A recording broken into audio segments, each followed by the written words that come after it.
Stuyvesant, and you're watching StuyInterviews. Hi everyone, I'm Mosammad. I'm a rising senior at Stuyvesant and the founder and president of StuyInterviews. Today we're presenting you with the second video on the SHSAT Advice series.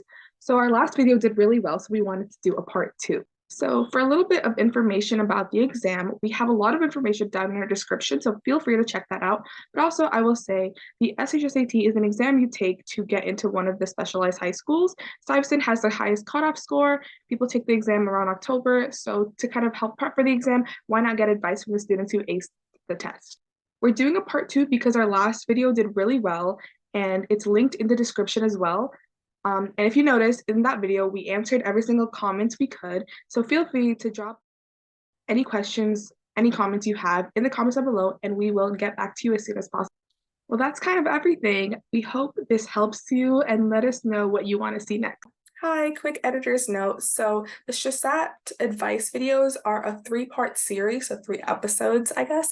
The first video came out last year. The second video will be coming out September 1st, and it'll highlight specifically students who just got into Stuyvesant, so the class of 2027, because the advice is fresh into their heads, and an additional conversation with the prep center, a short conversation. The third episode will come around the end of September 20th, predicted, and it's a long conversation with another prep center with a lot of great advice. Assalamualaikum and hi everyone, my name is Noshin and I am an upcoming freshman at Stuyvesant. When it comes to advice for the SHSAT, I think my number one advice would be to change the order that you're taking the test in. I find that doing the test in the order that they give you in, like doing grammar and then ELA and math, it can be exhausting. And especially for me, by the time I got to the end, after doing the ELA, I would see that I'd be making stupid mistakes because I just become so tired from the ELA. So the order I did my test in, I did the grammar questions first, and then I skipped all of ELA and I went straight to math. And in math, I made sure that I skipped over the hard questions. So if I saw that a question is taking me a little longer to understand, I just skip it. And I didn't don't worry about how many questions you're skipping, because you're just trying to get the points in. So just do the questions you can do. And doing this, it also helps you save time, because if you do the questions you can do right away, you're saving yourself time, and you'll have more time once you come back at the end. So I'd leave the questions that I couldn't do, and then I'd go back to ELA. And when I go back to ELA, I take a few minutes and I order the passages, the order I'm going to do them in. And I do this because some passages are harder than others, and those passages are going to take more time and are going to take more energy, so I'd rather save them for last. So the passages that are 3 pages, or if they have a diagram, I usually put them at the end.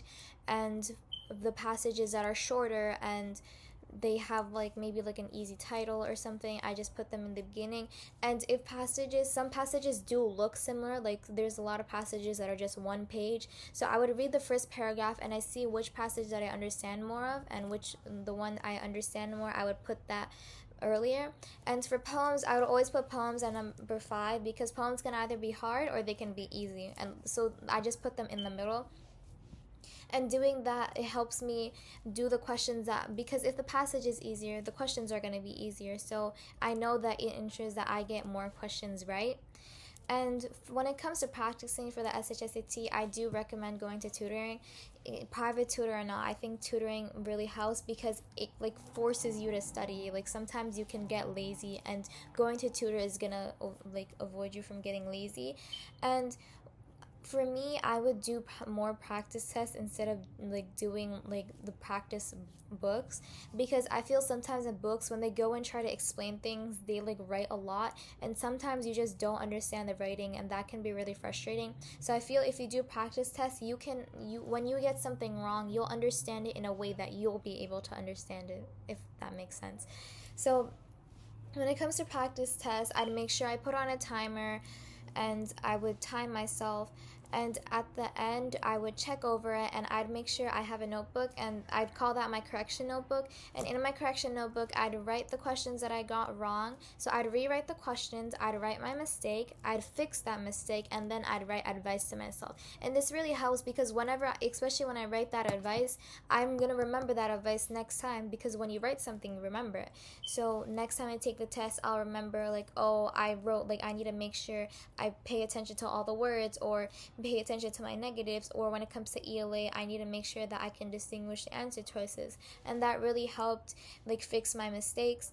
Constant practice is really important, especially when it comes to time management. Like when I first started my practicing, I saw that I was like hitting really close to time, or sometimes I'd be going over time. So fixing the order I took my tests in and practicing a lot, it helps me manage my time more. And once you have time left over, you can also go back and check your work. When it comes to checking your work, like, yes, you should check your work, but don't go and stare on a question when you know that it's right. When you know that you did the right procedure and you did all your calculations properly, don't go and think, oh, what if all this is wrong and it's in another way? Because yes, I'm not saying like don't go and check your work. Like sometimes you're gonna make mistakes in like your calculations, so you do need to check your work, but don't start doubting yourself, because then you're going to make a lot more mistakes and you're going to end up really regretful from that. And a lot of people, like, I've heard like a lot of people saying that they're a bad test taker, but honestly practice is really what you need, because I thought that too. And whenever I would take practice tests, I would get nervous, but I practiced a lot. And so when I sat down and I took the actual test itself, I saw that I wasn't feeling nervous at all. And in that moment I realized that, oh, I did something right because I wasn't feeling nervous. So practice is really important. Don't get too lazy, because this test, it's gonna like help you with the next 4 years if you're like determined to go to a specialized high school. Like this one test, that 3 hours, like the next 4 years, or maybe even 8 years if you're considering college, it's really important. So don't get lazy, and all of you guys can do it. This test, it doesn't matter. You don't need to be a genius to do it. You just need to practice. And I believe in all of you, and I wish the best of luck. Hi, I'm Anya, and I'm an incoming freshman student. So my biggest tip for taking for studying for the test is to just take a bunch of practice tests. And that really helps you familiarize yourself with the types of questions that are on the test, because what it ends up being like is it's a bunch of questions that are the same in nature, but they just kind of have the same, or they just have different numbers or different passages that they're corresponding to. And if you familiarize yourself with the types of questions that are going to be on the test, I think you'll feel a lot more prepared when you actually sit down to take the official one. And another thing that really helps with studying is when you're taking the practice tests, as you're scoring yourself, take note of the types of questions you're getting wrong. Because again, things are kind of sectioned together. You're going to have different categories of questions. And if you can focus on really just filling in your weaknesses, that's like study smarter, not harder. Like, you're gonna be able to spend a lot less time studying, and it'll help much more. And then when you're taking the test, I know this sounds kind of weird at first, but when you're taking the ELA portion, don't look at the questions. Don't look at the question. What are they called? Question choices? I don't know. Don't look at the answers to the question until you've come up with an answer yourself. So those answer choices are meant to mess with your head. They're meant to screw you up. So if you come up with a solid answer yourself before looking at the question answers, you'll be less likely to change your mind or like rethink yourself. And for the math, it's kind of like the opposite though, because you can eliminate a lot of the answers before actually doing any math. So if you see it's a question, let's say it's a question about cars and how fast they're going to somewhere, like it's not going to go negative 60 miles per hour. That's just not how it works. I'm sorry. But so you can eliminate a lot of the answer choices in math, but I would say come up with your own answer first for ELA, so you're less likely to get tripped up. And yeah, those are my tips for taking the test and for studying for the test. The last thing I want to touch on is when you're ranking your schools, really rank them based on where you think what is the best fit for you. Schools is not going to be perfect for everyone. Don't go purely based on reputation, because that's just not going to work. I would say do your own research on the schools and see if the school actually has courses and offerings that you would be interested in. And yeah, I don't know. That's all I have right now. Good luck. I'm sure you'll do great. Hey everyone, my name is Anna and I'm a rising freshman. I'm going to share some tips that I feel helped me while taking the test. So first things first, focus on your weak points before starting anything else. Taking practice tests is a good way to determine what you need to work on. You can easily find those tests online. My ELA score has improved by at least 10 points after focusing on my grammar. So study those problems you got wrong no matter how small, especially since it's a tragic way to lose points. My second piece of advice is to manage your time well. Not finishing would definitely impact your score, so I recommend you start the subject you feel is easier. That way you could breeze through one section and worry about the other one later. My third piece of advice is to not be afraid to skip around. If you happen to be stuck on a question for longer than 2 minutes, consider moving on. That time could be spent answering more questions than stressing over a hard one. My last advice is less general than others, but I recommend you take a small break in the middle of the test. I feel that closing my eyes or taking a short break to the bathroom helps me clear my head, which helps me focus on more difficult problems. I wouldn't suggest you do this if you have less than enough time to finish. Good luck. Everything before this was all the class of 2028, the new students who just got into Stuyvesant. Everything after this will be prep centers. So we invited over 2 prep centers to talk to us, and they gave really, really good advice. And if you're interested after listening to what they have to say and everything they say about their own prep center, feel free to check out the links and information in the description. Hi, thank you so much for joining me. If you could please introduce yourself, so your name, your occupation, and your relationship to the SHSAT. Okay, so my name is Ron Mendel. I am an SHSAT tutor. I've been doing this for a few years now, professionally about 3 years, but I've been doing it for longer, sort of like with, people who I am friends with and whatever else. And then the last one was, what else? Just your relationship to the test. Okay, yeah. So I was preparing for the test basically my whole life. I was told I was going to go to a specialized high school, and I ended up not going. I got into Bronx Science, but I ended up going to LaGuardia because I felt like art made more sense to me. Sounds good. Thank you so much for that. So starting off, I'm going to jump straight into the advice. So the first thing is, what specific advice would you give to someone who is struggling in like any of the 3 sections? If you could go one by one, that'd be cool. It could be like a piece of advice or anything.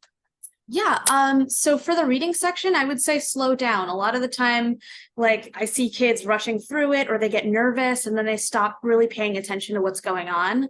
And also checking your answers in a way that isn't just sort of like, okay, I see that I did it and we're good, right? Like confirming your answer. I always like to say, give me a reason for why every answer is wrong that you didn't choose and why your answer is correct. You have to do both. Otherwise, you're probably just going to end up running through them and wasting your time instead of actually checking them. For the writing section, I think a lot of it is really just nailing down all of the punctuation, figuring out which transitions correspond to which types of relationships between the sentences. So figuring out if they agree or disagree, and having a set list of things to do so that you can do that in an order that makes sense to you, and in an order that'll help you reduce your errors. And then for the math section, again, slow down. I see a lot of people sort of rushing through it, and even people who are really good at algebra or arithmetic, whatever it is, end up making very silly mistakes and then choosing an answer that's sort of almost it, right? And they run out of time. The other thing for that one is definitely give yourself a record of what you did, even if you're not showing your work. I mean, obviously there's not enough time to just show all of your work, but at least give yourself some hint of like, what did you even do here, right? So some number that would tell you exactly what your steps were. So if you go back, or if you have to, if you have to redo the question, or if you make an error, that's something that you can look at. Yeah, perfect. Thank you so much. And I think you mentioned a little bit, but relating to time management, what would you say to someone who's struggling with that? Yeah, for time management, really, it depends on who you are. Sometimes you can sort of find ways to actively read and not have to reread the text. That's a big one for the reading section. For the math sections, patterns. that's the best thing that I can tell you. Recognizing which questions show up over and over and saying, okay, I remember that one from last time. Let me do this. Let me approach this in the same way that I've been approaching it in the past. So finding a way to know exactly which questions you're being presented with and how to tackle those. Perfect. Thank you so much for that. So what resources are available to students, whether they're free or not? Just anything you think. Yeah. Yeah, so I know there's a lot of online tests. The DOE releases the practice tests every year, and I think that's a great resource. The other thing is, just generally people overlook the sort of foundational pieces of everything. So if you want to look up like worksheets, there's plenty of, algebra worksheets, arithmetic, statistics, whatever you can think of. If you just give it a quick search, you'll probably be able to find a bunch of stuff that'll help you with those foundational skills, which will also, like you said, help with the time management, right? So the time management will come from knowing all of those things in enough depth that you don't have to waste your time sort of redoing all of that. Yeah, that makes total sense. I know you said you studied for a while, but in general, how early should students start studying? And also knowing they have like 2 months left, what should they be doing now? Yeah, so obviously the best case scenario is that you're sort of preparing for as long as you can, even with the foundational skills, right? I would say the earliest you could probably really start preparing is late elementary school. I know that sounds really silly, but anyone who has sort of had this expectation of you're going to take the SHSAT, that's something that you can start paying attention to, what kind of questions are going to be there. When they go over everything in school, if they're going over statistics, you better be paying attention to that. If they're going over algebra, you better know what's going on so that you can apply those skills later and get into the more in-depth questions. And then in terms of like, if it's later in the process, that's definitely going to be difficult, and you need to go into it with the mindset of like, I have some catching up to do. And as long as you're preparing in a way that is sort of giving you building blocks, right? So we're still doing the same process, it's just sped up. So figuring out what all of your foundational pieces are, and then working on those individually. And then eventually, once you get all of those pat down solid, then you can go ahead and work on the more strategic part of it. So again, same process, just speed it up. Yeah, and also I just want to add a little note just in case anyone's scared, because you said late elementary school. I know people who've studied like a lot less, a lot more. Like I think most of the people around me have studied around a year, but I have a friend who didn't study and decided to take it like randomly, and she got in. So I guess it depends on where you're at. It really depends. Yeah, no, absolutely don't be scared by that. I like to let you know, it's not even preparing for it in the way that you would normally think. It's understanding that everything that you do, everything that you're learning has relevance later on in life. And that's true for anything. So if you're picking up on those skills or remembering like lessons that you went over, way back, that's going to be something that helps you. It's not to scare you. It's just to let you know that everything is a tool. Everything can be used to help you, even, as far back as you can remember. Yeah, awesome. Thank you so much for that. Another question is, what would you say to someone who is practicing consistently but doesn't see improvement?